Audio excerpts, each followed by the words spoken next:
problem while playing festivals is that you don't have any, well, proper sound check. But the pro with this festival is that we have a sound check actually, because we're the first band on the main stage. So we're going to be there in like 27 minutes doing a proper line check at least, so that's good. Pros, obviously, lots of people. I don't know how many people are here today at Copenhell, but we played Sweden Rock 2 weeks ago, and that was, I don't know, 40,000 or something like that. Obviously, reach out to a lot more people than a club show, but at the same time, it's the difference. The distance from stage to the audience is usually quite a big distance, so it becomes harder to get that connection with the fans that you get at a sweaty club show somewhere.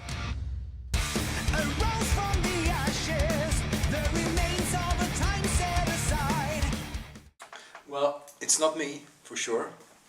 Why are you laughing? I don't know. It's... You're going to do an interview with Oscar later, right? Yeah. Next question? I'm going to ask the exact same question. Yeah, and he's going to say, well, Joacim for sure. But I would say Oscar. Absolutely. I know who Joacim said he was. But yeah, I guess it's me. I don't know. Joacim and me, probably. I mean, I would say him and he would say me. So I guess it's both of us. Superficially vain, like I used to dye my hair black for 10 years. And I dyed my beard and everything as well. And well, this is not exactly my natural hair color, but it's almost like that. And I still dye my beard, so I guess I am a little bit vain. On and on and on, with glory came, he saw, he conquered. Coffee. Coffee is the liberator. It cures everything. At least for a half hour or so. On and on and on, a story is born, a legacy reborn. Oh, fantastic. Oh, it's so good. And, you know, oh, he's such a great singer. And, yes. I mean, it's superlativen flödar, as we say in Sweden. Well, she would actually. She does describe it to me every once in a while in emails and SMSs for some reason. She would probably describe it as very strong heavy metal with great melodies. I think she would say something like that. Anyway, the funniest thing she ever told me, well, not funniest, but one thing I thought was really cool was because she's 74 years old now. This was a couple of years ago, but I know she likes HammerFall, of course, because I'm her son. I play in the band. She has to like it, basically. But she told me, oh, there was a program on television. I think it was Swedish television, maybe German. I'm not sure. But she was watching an hour of other bands. It was, they played this Iron Maiden and Judas Priest and a bunch of other bands, and it was really good, she said. So I mean, she didn't continue, going out to actively listen to these bands or anything, but there is something there. So there's a metal head inside of her as well.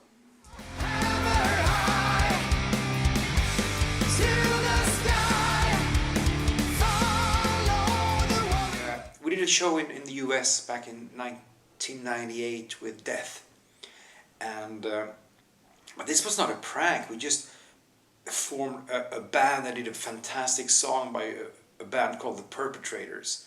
Let Your Tongue Roll Over My Bunghole was the name of the song, and we did that, as a mixture of people from it was a super group, HammerFall and Death together. But that was not like a prank or anything like that. But I think maybe for the fans, we gave them something. It's always cool also when you have pyro, that you can rig a lot of pyro underneath the drum riser or the support band.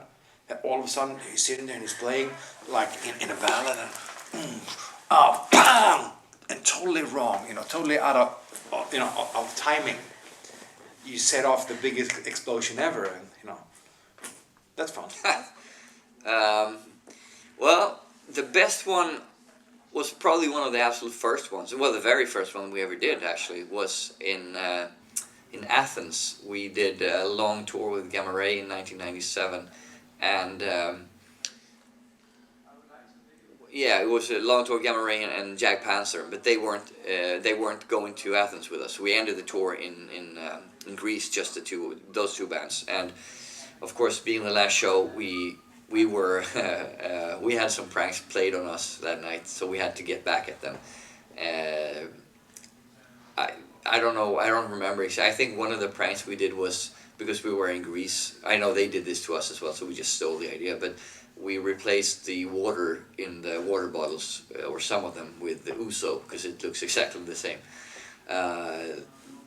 Very horrible surprise that was to experience that. But then we also dressed up in, because we couldn't find anything. We just dressed up in black plastic bags, waste bags, and I think some of us had towels on our heads and stuff. I don't know what we were trying to do. Just create something that was unexpected and weird.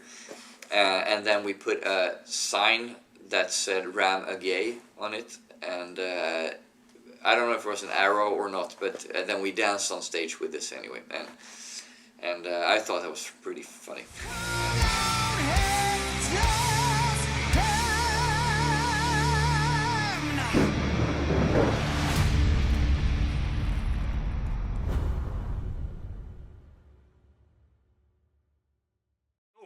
Jaha, vad bra. Ja, den är